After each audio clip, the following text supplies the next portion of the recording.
Hello friends, मैं हूं दीक्षा। आज हम करेंगे HTET PGT physics 2024 solutions part 2। चलिए टाइम वेस्ट किए बिना ही देखते हैं अपने क्वेश्चंस के आंसर्स। तो बढ़ते हैं क्वेश्चन नंबर 111 की तरफ। देखिए इसमें क्या दिया हुआ है, हमें दिया हुआ है इंडक्टर और रेजिस्टर जो है वो सीरीज़ में कनेक्ट हैं जिनका ईएमएफ, अब देखिए ईएमएफ हमें गिवन है ई, ठीक है। अब हमें फाइंड आउट करना है कि मैक्सिमम रेट निकालना है जिस पे जो एनर्जी स्टोर होगी मैग्नेटिक फील्ड में। अब देखिए हमें अच्छे से पता है, देखिए मैक्सिमम रेट जिस पे एनर्जी स्टोर्ड होगी और जो मैग्नेटिक फील्ड है उसमें हमें निकालना है एनर्जी स्टोर, और हमें दिया है एल और R in series is derived by maximising the power. अब देखिए ये हम कैसे निकाल सकते हैं मैक्सिमम रेट। देखिए हमें पता है मैक्सिमम रेट निकालने के लिए हमें सबसे पहले पावर का पता होना चाहिए। पावर जो होगी हमारे पास पी एल होगी is equal to L I D I by D T. अब हमें पता है जो करंट होता है सर्किट में alternating current, that is I T is equal to E by R 1 minus E to the power minus R T by L. देखिए ये क्लास 12 से हमें पता है तो मैं इसको ज़्यादा एक्सप्लेन नहीं करूँगी, क्योंकि अगर इसकी डेरिवेशन हम करने लगे तो 1 घंटा में इसी में लग जाएगा। तो ये चीज़ें हमने डायरेक्ट 12th क्लास से हमने रिजल्ट्स लिए हैं। तो आई टी की वैल्यू आ जाएगी हमारे पास आई नॉट। अब देखिए E by R, I is equal to E by R, Ohm's law हमें पता है, तो ई बाई आर को हम लिखेंगे आई नॉट और 1 minus E to the power minus R T by L. अब हमें पता है जो टाउ होता है उसकी वैल्यू होती है आर बाई एल, टाउ की वैल्यू होती है एल बाई आर, ठीक है। तो यहाँ से हम टाउ को लिखेंगे एल बाई आर। तो अब हमें पता है रेट ऑफ एनर्जी स्टोरेज हमें निकालना है, तो पी एल को हम क्या लिख सकते हैं D you by D T. तो डी बाई डी टी आ जाएगा, यू क्या होती है एनर्जी, तो एनर्जी हमें पता है 1/2 एल आई स्क्वायर के इक्वल होती है। यहाँ से अगर हम इसका डी बाई डी टी निकालेंगे तो आ जाएगा L I D I by D T, ठीक है। तो हमारे पास यहाँ से पी एल की वैल्यू आ गई L I D I by D T. अब देखिए जहाँ से, अब देखिए आई की वैल्यू हमें पता है, आई जो है वो आई नॉट ई की power I nought 1 minus E to the power minus T by tau. अब हमें चाहिए यहाँ पे D I by D T, तो हम यहाँ पे इसका डिफ्रेंशिएशन करेंगे D I by D T. तो यहाँ से D I by D T निकाला हमने, तो डी बाई डी टी यानी कि इसका डिफ्रेंशिएशन करेंगे टी के विद रिस्पेक्ट टू, और यहाँ से टी के विद रिस्पेक्ट टू करेंगे तो इसका ज़ीरो आ जाएगा, और इसका करेंगे इस वाली क्वांटिटी का करेंगे तो यहाँ से हमारे पास आ जाएगा आई नॉट बाहर और ई की पावर एक्स का ई की power minus T by tau, और यहाँ आ जाएगा माइनस 1 बाई टाउ, क्योंकि टी के विद रिस्पेक्ट टू हम कर रहे हैं। तो यहाँ से D I by D T आ जाएगा माइनस और माइनस, ये प्लस हो जाएगा I naught by tau E की power minus T by tau. अब हमारे पास D I by D T की वैल्यू आ गई, ठीक है। अब हमें क्या चाहिए था, जो पावर थी वो L I D I by D T के इक्वल है, ठीक है। तो D I by D T की वैल्यू यहाँ से हमने इसमें रख दी, तो पी एल क्या आ जाएगा एल, और आई हमारे पास ये है आई नॉट 1 माइनस ई की power minus T by tau, और D I by D T की वैल्यू है I naught by tau E to the power minus T by tau. तो यहाँ से पी एल आ जाएगा हमारे पास L I not square by tau E की power minus T by tau और 1 माइनस ई की power minus T by tau. उसको हमने दे दिया इक्वेशन नंबर 1। अब देखिए हमें निकालना है मैक्सिमम रेट जिस पे एनर्जी हम स्टोर कर सके magnetic field of L and R in series. तो मैक्सिमम पावर हम कब निकाल सकते हैं, जब हम D P L by D T को 0 के इक्वल रखेंगे। ये बात सभी को पता है अच्छे से कि अगर हमें मैक्सिमम पावर का फॉर्मूला अप्लाई करना है तो हमें ये जो कंडीशन है इसके पावर के डिफरेंशिएशन को 0 के इक्वल रखना होगा। तो अगर हम इसको 0 के इक्वल रखेंगे तो हमारे पास क्या आ जाएगा L I not square by tau. सबसे पहले क्या करना है पी एल यानी कि इसका डिफरेंशिएशन करना है, फिर उस डिफरेंशिएशन को हमें 0 के इक्वल रखना है। तो देखिए हमारे पास क्या आएगा, अब इसको हम ये भी लिख सकते हैं, हम क्या लेके गए इसको अंदर लेके गए, ठीक है। अब L I not square by tau बाहर आ गया, ई की power minus T by tau, ठीक है। डिफरेंशिएशन कर रहे हैं टी के विद रिस्पेक्ट टू, तो यहाँ आ जाएगा माइनस 1 बाई टाउ और minus E to the power minus 2 T by tau, और यहाँ से इसका आ जाएगा माइनस 2 बाई टाउ। अब इसको जब हम सॉल्व करेंगे तो हमारे पास आ जाएगा ई की power minus T by tau 1/2 के इक्वल। अब ई की power minus T by tau की वैल्यू जो है वो हम यहाँ इस इक्वेशन में इक्वेशन नंबर 1 में पुट करेंगे, इस इक्वेशन में, ठीक है। तो हमारे पास क्या आ जाएगा P L is equal to L I not square by tau. अब हमने ई की power minus T by tau की जगह पुट किया 1/2 1 minus 1/2 L I not square. अब देखिए हमारे पास क्या आ जाएगा, ये as it is L I not square by tau, ये 1/2, इसको हम क्या लिख सकते हैं 1/2, तो हमारे पास आ गया L I not square by 4 tau. अब हमें पता है जो ओम्स लॉ होता है, ओम्स लॉ क्या कहता है हमें I naught is equal to E by R, तो और हमारे पास टो होता है एल बाई आर, ठीक है। टो को मैंने बताया था L/R पुट करते हैं तो PL क्या आ जाएगा हमारे पास ये सॉल्व करके E²/4R। तो 10 ऑप्शन 3 इज़ करेक्ट। चलिए करते हैं नेक्स्ट क्वेश्चन 112।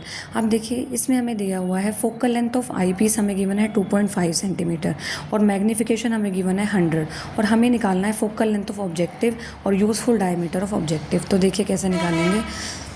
मैग्नीफिकेशन देखिए हमें पता होता है मैग्नीफिकेशन का जो फॉर्मूला है एस्ट्रोनॉमिकल टेलीस्कोप के लिए वो क्या रहता है, magnification is equal to FO upon FE।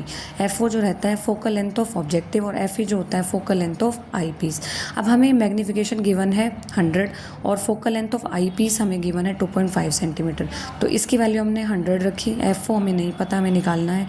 FE की वैल्यू हमने 2.5 रखी तो FO हमारे पास आ जाएगा 250 सेंटीमीटर।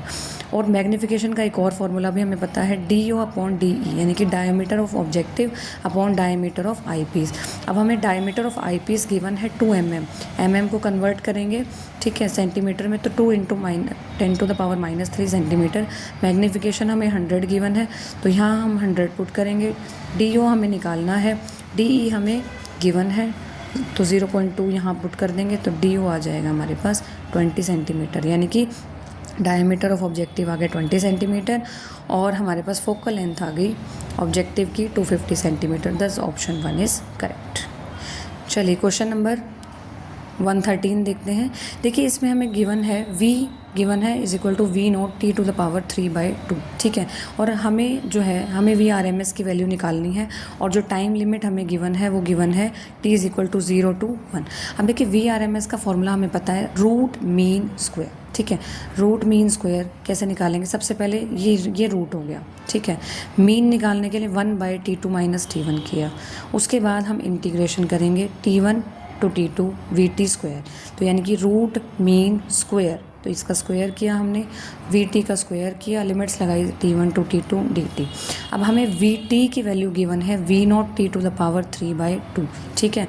अब देखो यहाँ से शुरू करेंगे हमें VT का स्क्वायर करना है, V का स्क्वायर किया V0 स्क्वायर T। अब देखो T3/2 का स्क्वायर करना है, 2 से 2 पावर कैंसिल हो जाएगी और T³ बचेगा। जस्ट हमें इसका स्क्वायर करना है तो कैसे करेंगे, स्क्वायर किया V0 स्क्वायर 3/2 स्क्वायर 2 से 2 गया तो V0 स्क्वायर T³ आ जाएगा ठीक है। और T2 - T1 निकालना है हमें यहाँ पर T2 - T1।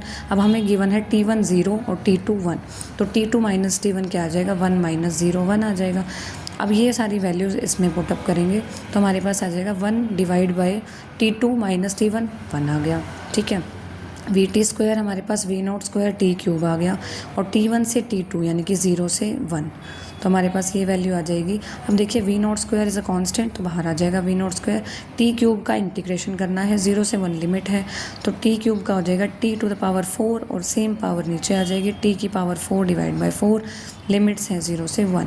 अब T की जगह हमें 1 पुट करना है, 0 करेंगे तो 0 हो जाएगा और यहाँ 1 करेंगे तो यानी कि V0 square divide by V0 square multiply 1/4 ठीक है। अब इसका रूट करना है तो रूट आ जाएगा V0/2।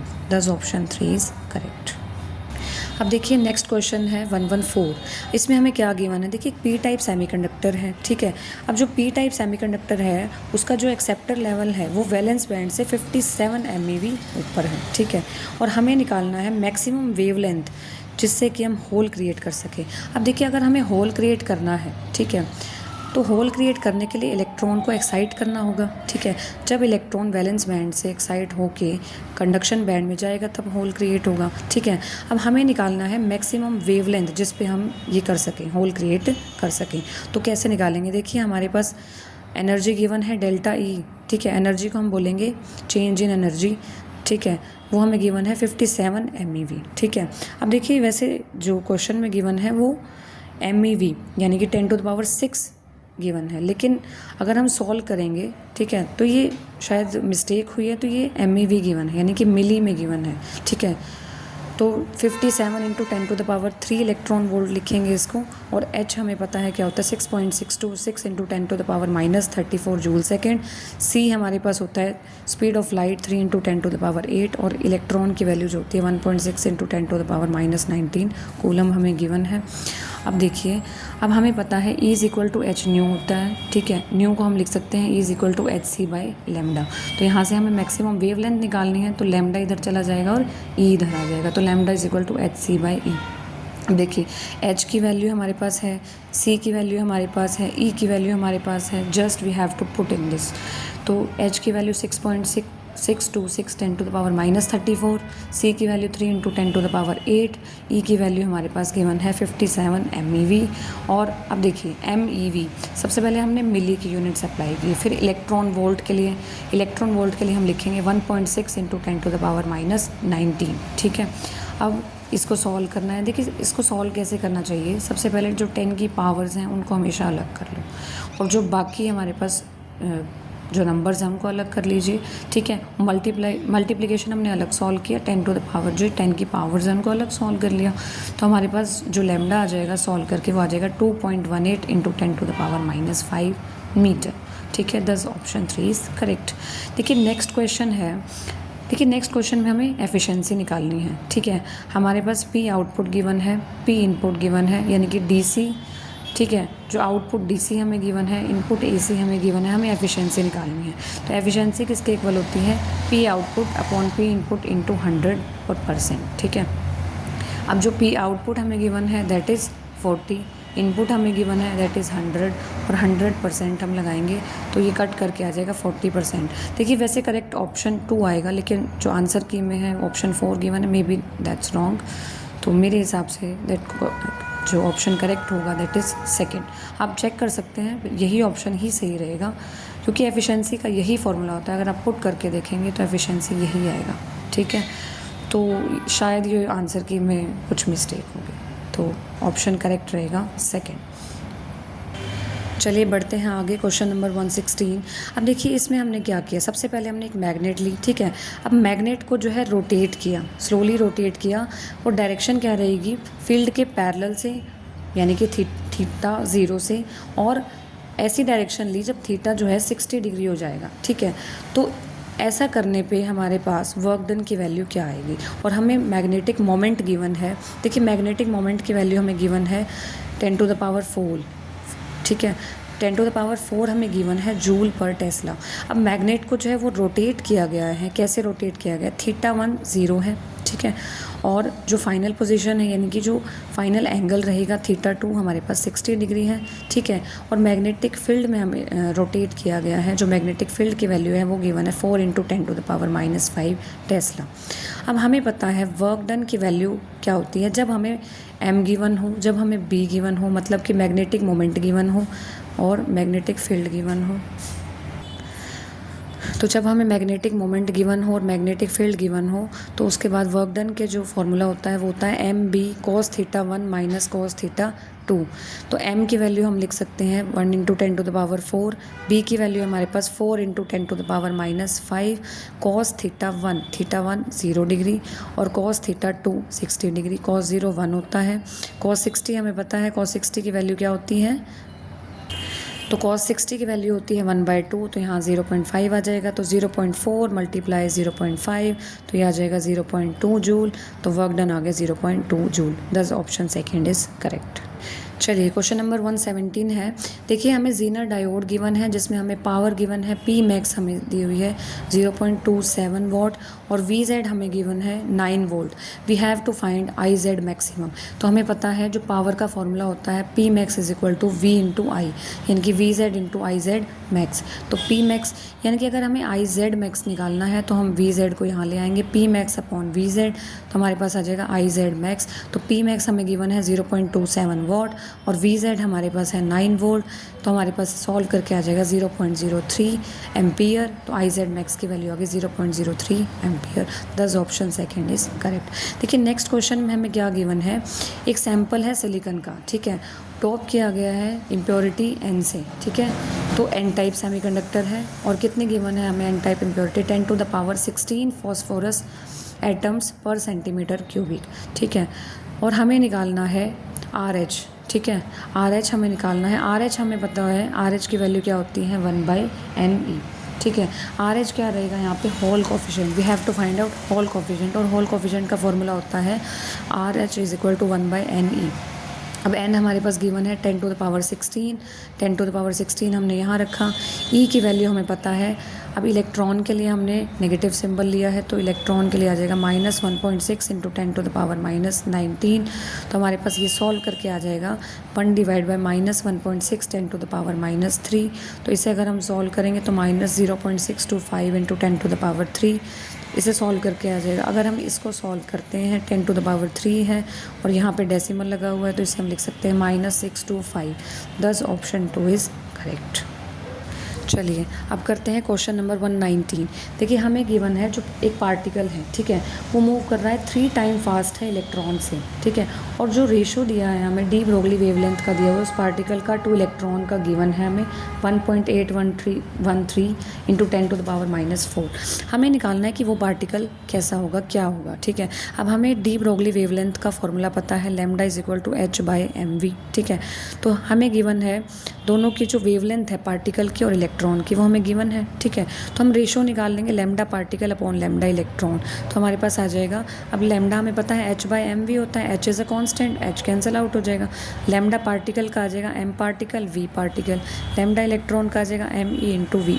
ये हमें गिवन है, ये वैल्यू जो हमें गिवन है कि ये जो रेशो है lambda particle to lambda electron 1.813 into 10 to the power -4 हमें गिवन है ये, ठीक है। तो हमारे पास यहाँ से हमने ये वैल्यू निकाल ली कि MeVe upon MpVp is equal to 1.813 into 10 to the power -4, ठीक है। अब हम क्या करेंगे, हमें गिवन है कि जो पार्टिकल है, ठीक है, उसकी जो वेलोसिटी है वो 3 टाइम्स है इलेक्ट्रॉन की वेलोसिटी के, तो Vp क्या आ जाएगा 3 ऑफ Ve, ठीक है। और हमें मास ऑफ इलेक्ट्रॉन पता होता है 9.1 into 10 to the power -31 kg। तो यहाँ से जो हमने पहले निकाला था, क्या निकाला था हमने, MeVe upon MpVp is equal to 1.813 into 10 to the power -4। ये वैल्यू हमने यहाँ रखी। हमने क्या किया, जस्ट Vp की जगह हमने 3Ve रख दिया। ये कंडीशन हमें गिवन है कि Vp जो है वो 3Ve के इक्वल है। Vp मतलब मैं पार्टिकल की वेलोसिटी के बारे में बात कर रही हूँ, ठीक है। तो यहाँ से Vp को मैंने लिख दिया 3Ve, ठीक है। यहाँ से हम क्या निकाल सकते हैं, Me अपॉन 3Mp, Ve से Ve कैंसिल हो जाएगा और ये एज इट इज़। तो Mp क्या आ जाएगा, हमें पार्टिकल का मास देखना है ना, क्योंकि हमें बताना है पार्टिकल क्या होगा। तो यहाँ से मास ऑफ पार्टिकल निकाल लेंगे, Mp निकाल लेंगे, क्या आ जाएगा Me डिवाइड बाई ये यहाँ आ जाएगा 3 इंटू 1.813 10 टू द पावर -4, ठीक है। अब Me हमें पता है 9.1 इंटू 10 टू द पावर -31 होता है, ठीक है। इसको अगर हम सॉल्व करेंगे तो 5.439 10 टू द पावर -4।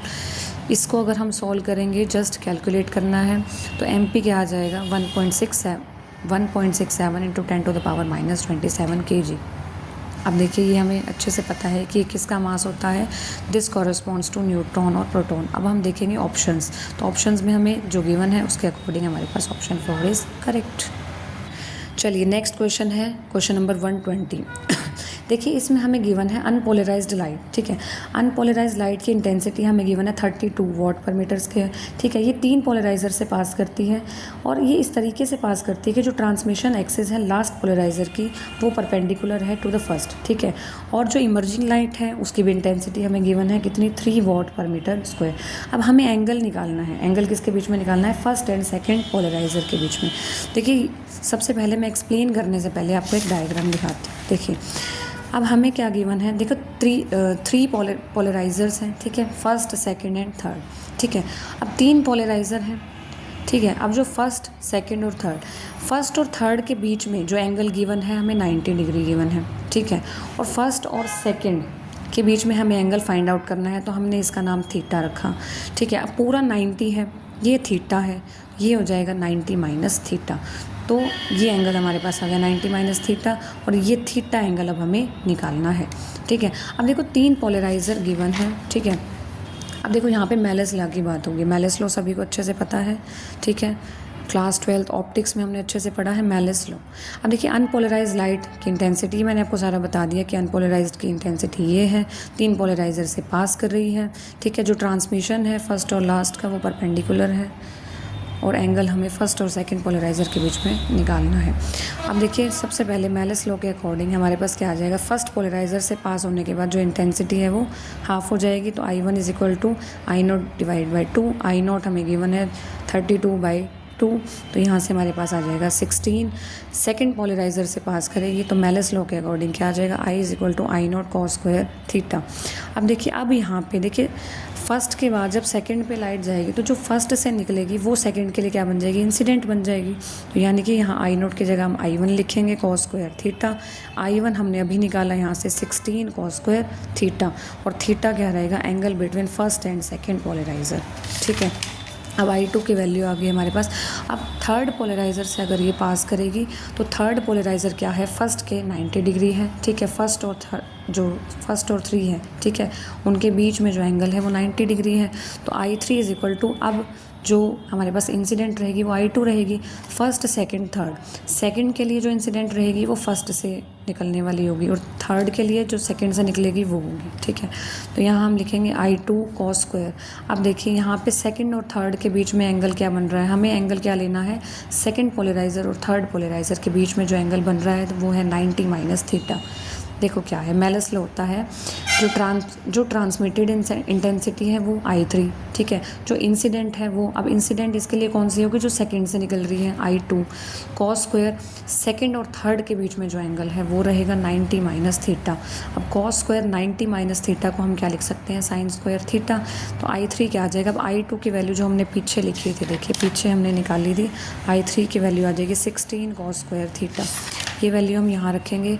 I3 क्या आ जाएगा हमारे पास, 16 cos स्क्वायर थीटा, ये sin स्क्वायर थीटा। तो I3 की वैल्यू हमें पता है, गिवन है 3 वाट/मीटर स्क्वायर।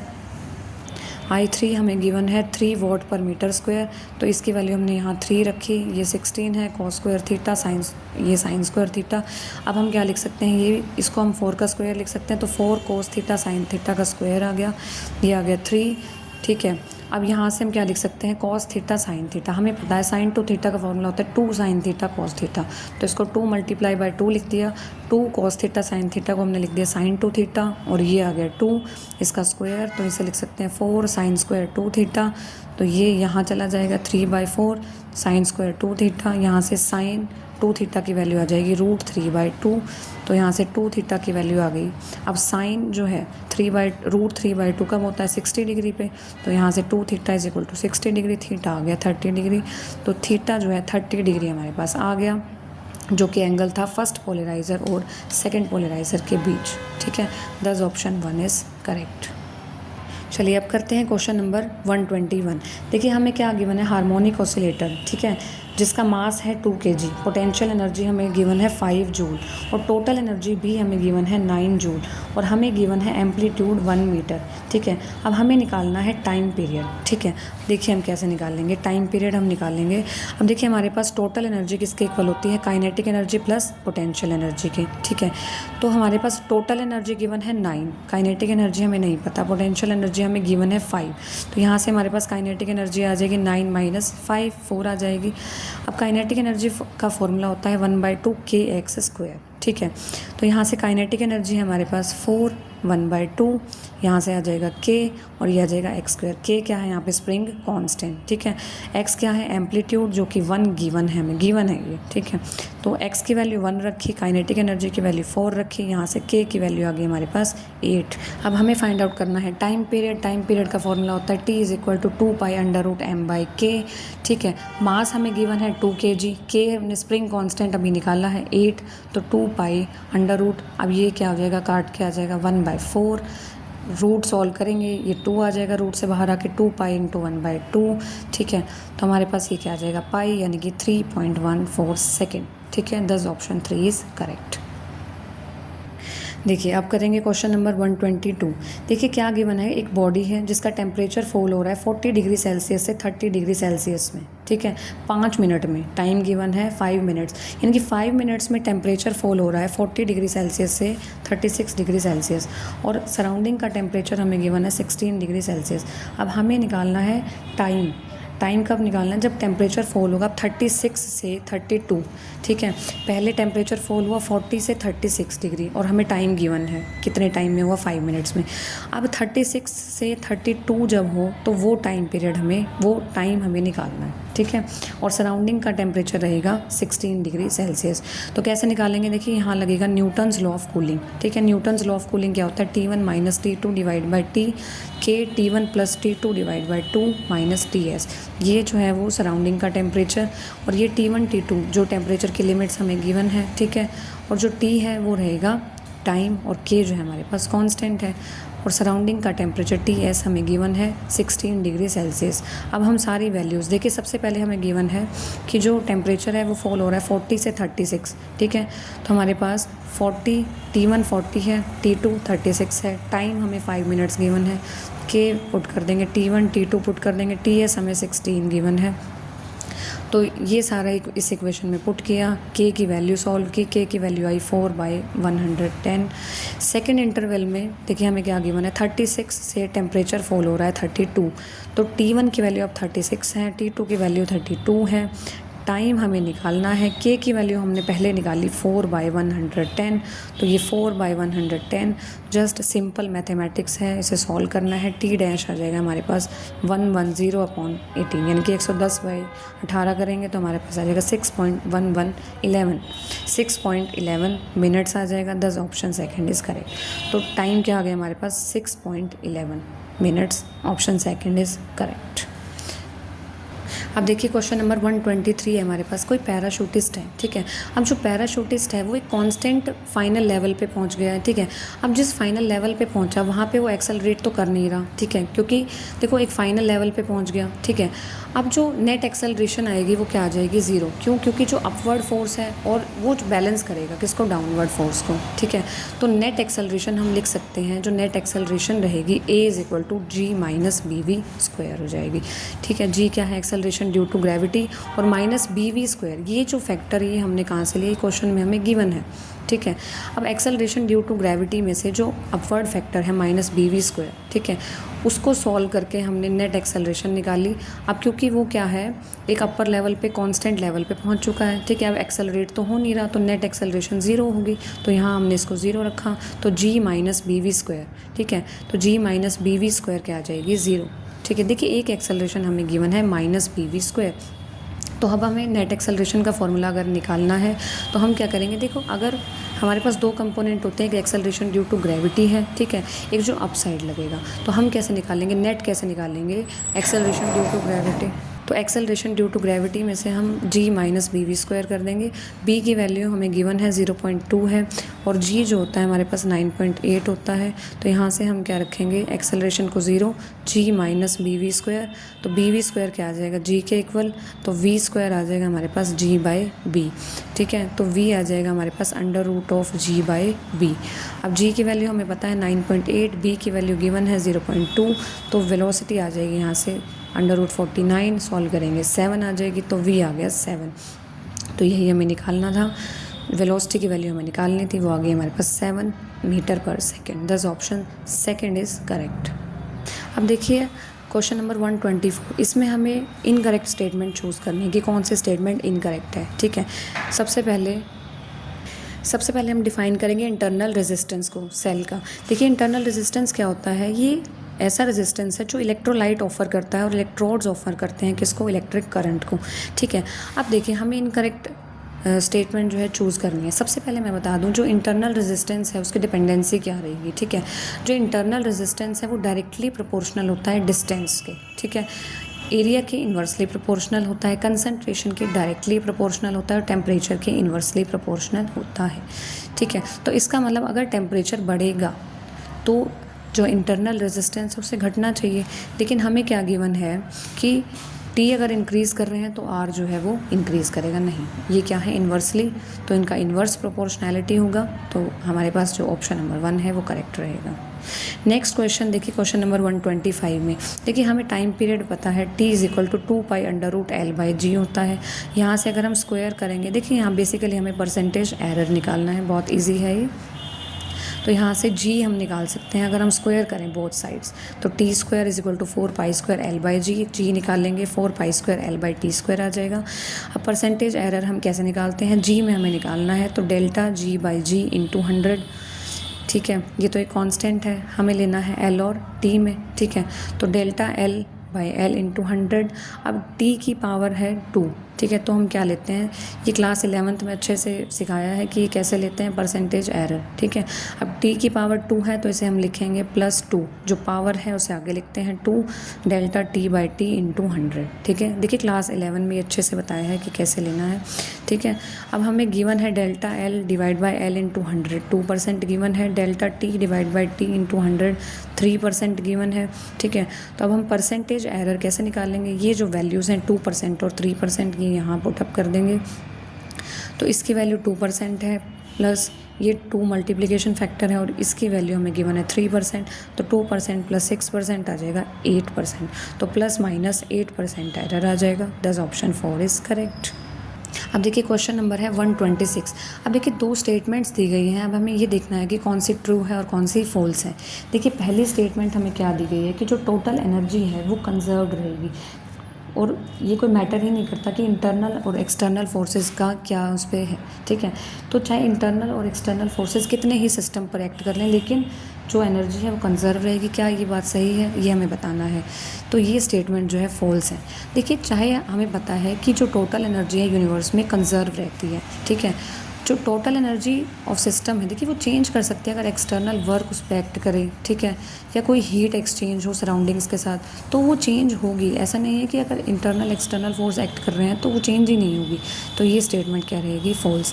अब सेकंड जो स्टेटमेंट है वो क्या गिवन है कि जो वर्क डन है ओवर अ क्लोज्ड लूप जो है वो 0 रहेगा हर एक फोर्स के लिए, फॉर एवरी फोर्स, जबकि ये स्टेटमेंट भी क्या है, इनकरेक्ट है। अब ये फॉल्स क्यों होगी, क्योंकि जो वर्क डन होता है वो 0 होता है ओवर अ क्लोज्ड लूप, कब होता है, फॉर कंजर्वेटिव फोर्सेस, ना कि for every forces. Conservative forces के लिए work done over close loop 0 रहता है, जैसे कि ग्रेविटेशनल हो गए, इलेक्ट्रोस्टैटिक हो गए। जबकि नॉन कंजर्वेटिव फोर्सेस के लिए जैसे फ्रिक्शन है, एयर रेजिस्टेंस है, जो वर्क डन होगा over a close loop is non zero, ठीक है। दस ऑप्शन 4 इज़ करेक्ट कि जो दोनों स्टेटमेंट्स हैं वो फॉल्स रहेंगे। तो मैं आपको ये बता दूं कंजर्वेटिव फोर्स और नॉन कंजर्वेटिव फोर्स क्या होते हैं। कंजर्वेटिव फोर्स जो ऐसे फोर्स होते हैं जिनमें जो वर्क डन है वो इंडिपेंडेंट होता है पाथ का, ठीक है। और नॉन कंजर्वेटिव फोर्स ऐसे फोर्स होते हैं जहाँ वर्क डन जो है वो डिपेंड करता है पाथ टेकन बाय ऑब्जेक्ट, ठीक है। अब देखिए चलते हैं क्वेश्चन नंबर 127 की तरफ। अब हमें गिवन है, देखिए एक व्हील गिवन है जिसकी रेडियस हमें दी हुई है 60 सेंटीमीटर और मोमेंट ऑफ इनर्शिया हमें गिवन है 5 और फोर्स गिवन है 60 न्यूटन। अब ये फोर्स अप्लाई कर रहे हैं टू द टेंजेंट और टू द रिम, ठीक है। और एज्यूम कर रखा है कि जो ये स्टार्ट कर रहा है व्हील वो रेस्ट से स्टार्ट कर रहा है, ठीक है। और अब हमें निकालना है वर्क डन। कब निकालना है, जब टाइम है हमारे पास 4 सेकेंड, ठीक है। तो हम कैसे निकालेंगे, सबसे पहले रेडियस हमें गिवन है 60 सेंटीमीटर तो 0.6 मीटर हो जाएगी। मोमेंट ऑफ इनर्शिया 5 गिवन है 5 kg मीटर स्क्वायर और फोर्स गिवन है 60 न्यूटन और टाइम गिवन है 4 सेकेंड और स्टार्ट कर रहा है रेस्ट से, तो यानी कि इनिशियल एंगुलर वेलोसिटी रहेगी हमारे पास। देखिए मोमेंट ऑफ इनर्शिया की बात कर रहे हैं, ठीक है। तो हमारे पास जो स्टार्टिंग वेलोसिटी रहेगी वो इनिशियल एंगुलर वेलोसिटी 0 रहेगी। अब हमें पता है टॉर्क किसके इक्वल होता है, फोर्स इनटू डिस्प्लेसमेंट, ठीक है।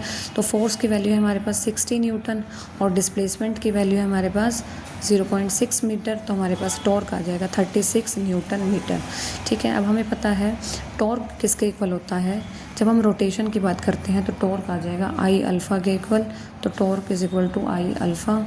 तो यहाँ से अल्फ़ा की वैल्यू आ जाएगी torque upon moment of inertia.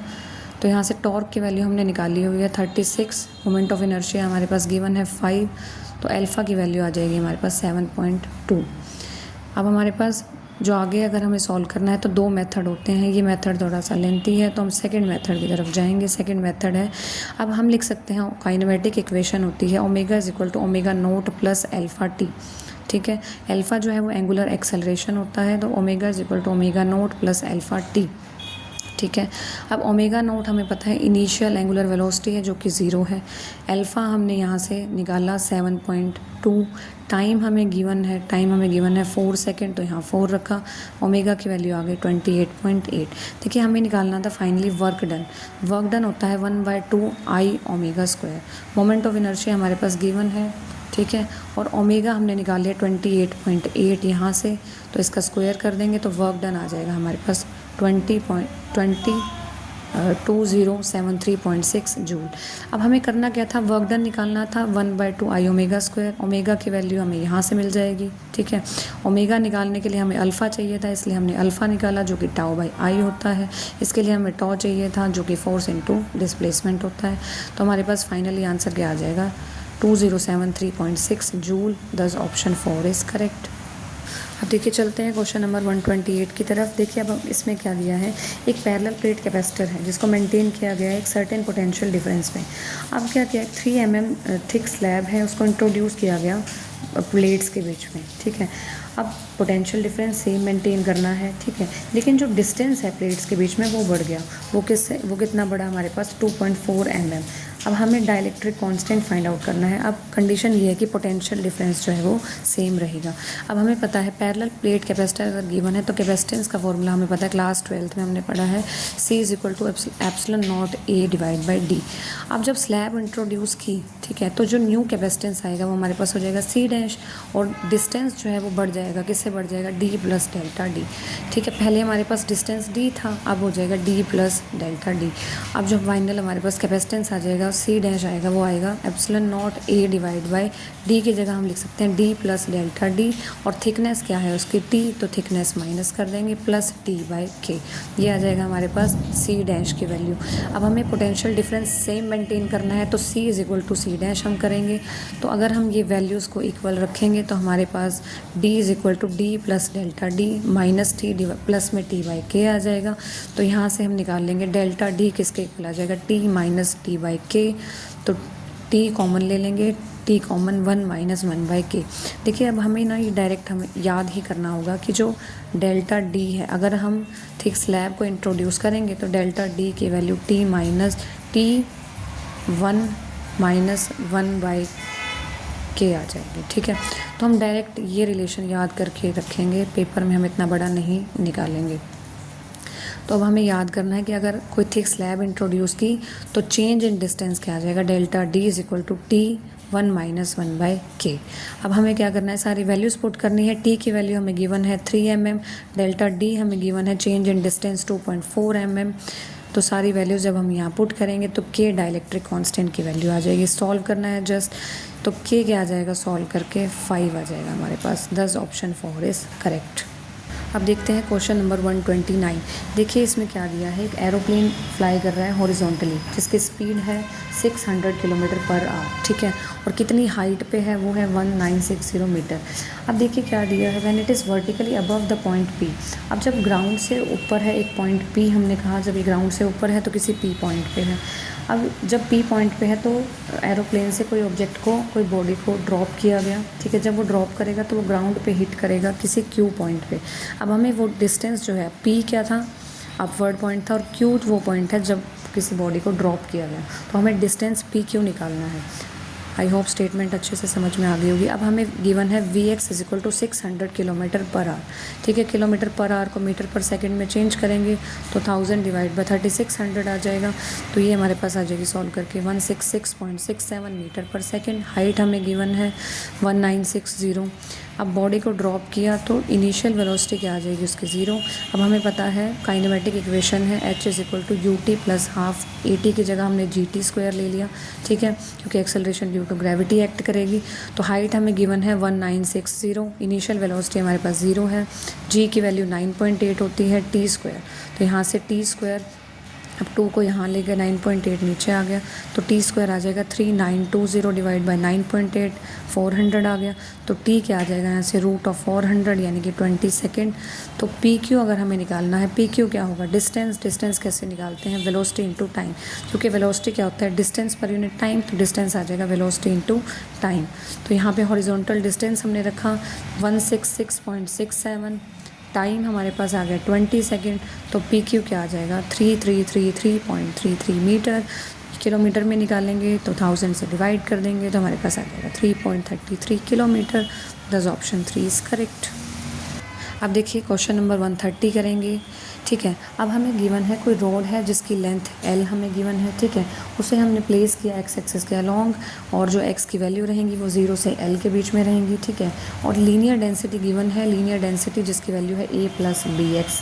अब हमें निकालना है find the coordinates of centre of mass. तो देखिए हम कैसे निकालेंगे कोऑर्डिनेट्स। अगर हमें सेंटर ऑफ मास के निकालने हैं तो हम कैसे निकालेंगे, एक्स सेंटर ऑफ मास कैसे निकालेंगे, integration of x D m divide by m, ठीक है। और जो x की वैल्यू है वो रहेगी 0 से l के बीच में। तो अब हमें ये m निकालना है और x डी एम निकालना है। फिर जब वैल्यूज़ हम निकाल लेंगे इसमें हम पुट करेंगे, ठीक है। ये क्लास 11th, ठीक है, वहाँ से कॉन्सेप्ट लिया गया है सेंटर ऑफ मास का। अब हमें निकालना है m की वैल्यू, ठीक है, और x डी एम की वैल्यू। सबसे पहले हम निकालेंगे m की वैल्यू। देखिए हमें पता है लीनियर डेंसिटी हमें गिवन है a प्लस बी एक्स के इक्वल है, ठीक है। और डेंसिटी क्या होती है, मास पर यूनिट। अब लीनियर डेंसिटी है तो मास पर यूनिट लेंथ होगी, ठीक है। तो मास पर यूनिट लेंथ होगा तो मास हम कैसे निकाल देंगे, डेंसिटी इंटू लेंथ, ठीक है। तो रो डी एक्स आ जाएगा। लिमिट्स हमें 0 से l गिवन है। रो की वैल्यू यहाँ पुट कर दी a plus B x, density की वैल्यू यहाँ पुट कर दी a plus B x d x. यहाँ से इंटीग्रेशन सॉल्व करेंगे, आ जाएगा a x plus B x square by 2, 0 से l। अब यहाँ से लिमिट पुट करेंगे, हमारे पास आ जाएगा a l plus b l square by 2।